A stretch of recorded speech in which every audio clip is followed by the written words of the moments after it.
Բարև ձեզ իմ սիրելի հետևորդներ։ Ժողովուրդ ջան, հարցնում եք, արդյոք օգնում է այն սրսկումը, որ ես կատարում եմ ֆիտոֆթորայի դիմաց։ Այո, օգնում է։ Հիմա ես ցույց եմ տալիս նորից վարունգների վիճակը, ցույց եմ տալիս լոլիկների, պղպեղների եւ կտեսնեք, որ իրոք դա օգնում է։ Խնդրեմ, տեսեք լոլիկները։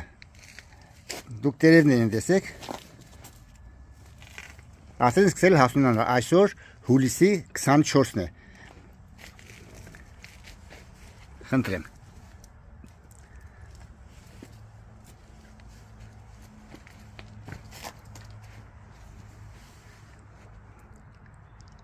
Ժողովուրդ ջան, մի բան ասեմ։ Երբ որ սկսում են հասունանալ, դեղնել կամ կարմրել, նայեք ինչ սորտի է ձեր լոլիկները,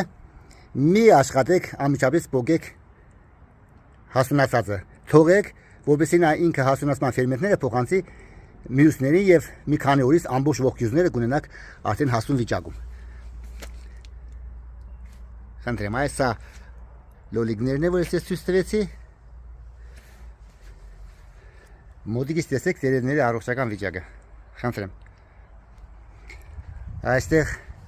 պղպեղներս են, ծիծաղները, խառը, նորից տեսեք, թփերը ինչքան առողջ են։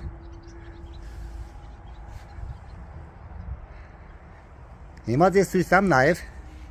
վարունգները։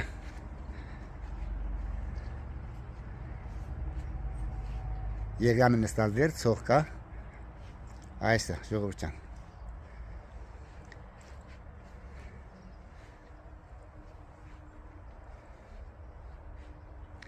Այդ սրսկումը կատարեք